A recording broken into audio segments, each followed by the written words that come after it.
কি মেন পাওয়ার আইসি, মেন পাওয়ার আইসি। আর হচ্ছে পিএমআই মানে হচ্ছে কি সাব পাওয়ার আইসি, কি মানে এটা সাহায্য করার জন্য এটাকে বানাইছে, বুঝছো কি না?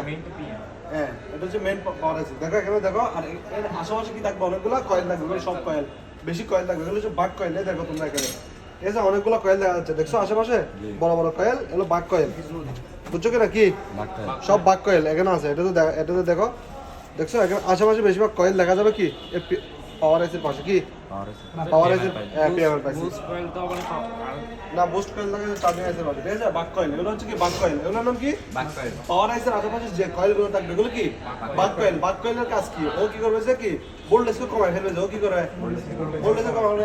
এগুলো তো ভোল্টেজ থাকে 0.6, 0.8, 1 পয়েন্ট এরকম সামথিং ভোল্টেজ থাকে, ঠিক আছে? পিএমআই পাশে অনেকগুলো ভোল্টেজ।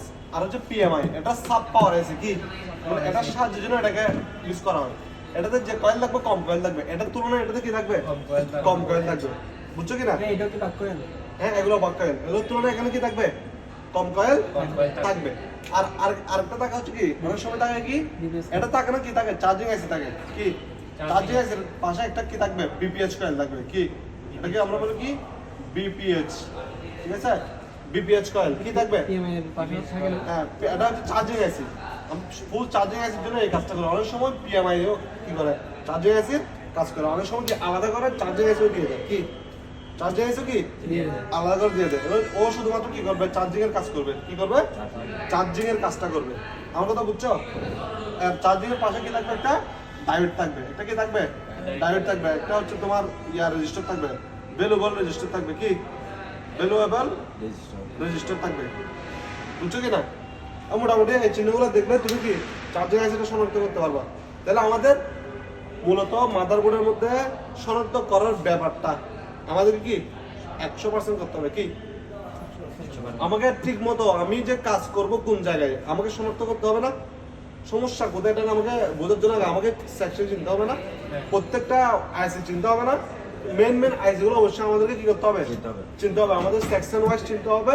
আমাদের কি দেখো পাওয়ার আইসি এটা কোথায় থাকে পাওয়ার সেকশনে।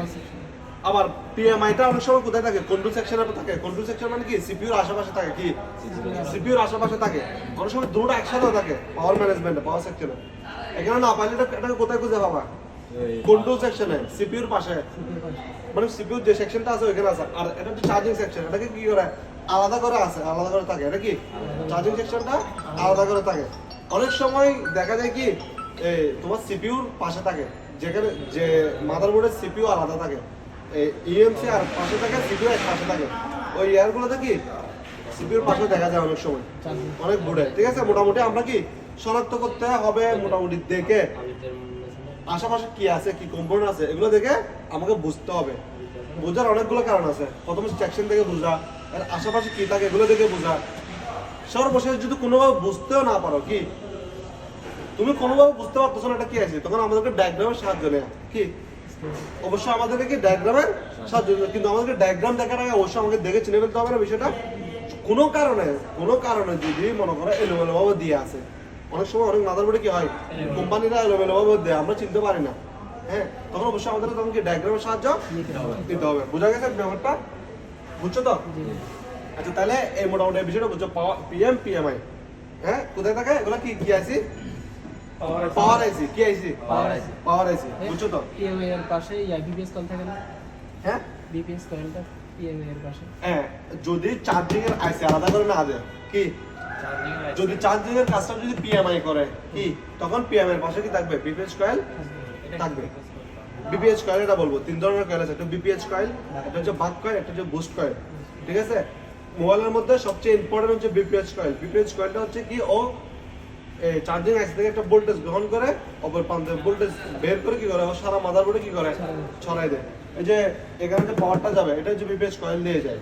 কি বিপিএইচ কয়েল দিয়ে যায়, বুঝছো কি না? এই বিপিএইচ কয়েলটা সবসময় কি থাকে বিপিএইচ কয়েল সবসময় কি থাকে অ্যাক্টিভ থাকে। আমরা যখন ফোন পাওয়ার অফ করে দিই, পাওয়ার সুইচ অফ করে দিই না, তখন কিন্তু বিপিএইচ কয়েলটা কি থাকে অ্যাক্টিভ থাকে। আমরা যখন চার্জে লাগাই তখন বিপিএইচ কয়েল অ্যাক্টিভ থাকে, বুঝছো কি না ব্যাপারটা? বিপিএইচ কয়েল সবসময় কি, এই যে বিপিএইচ কয়েল সবসময় কি করবে, অ্যাক্টিভ থাকবে, ঠিক আছে? তোমরা যদি বিপিএইচ কয়েল সম্পর্কে, বিপিএইচ কয়েলের কাজ এবং বিপিএইচ কয়েলের কানেকশন যদি বুঝতে পারো, তোমরা মোবাইলের 80% কানেকশন বুঝে যাবে। কি 80% কানেকশন তোমরা বুঝে যাবো। প্রত্যেকটা সেকশনের সাথে বিপিএইচ কয়েলের সংযোগ আছে, তাহলে এই বিপিএইচ কয়েলটা হচ্ছে কি গুরুত্বপূর্ণ, বুঝছো কি না?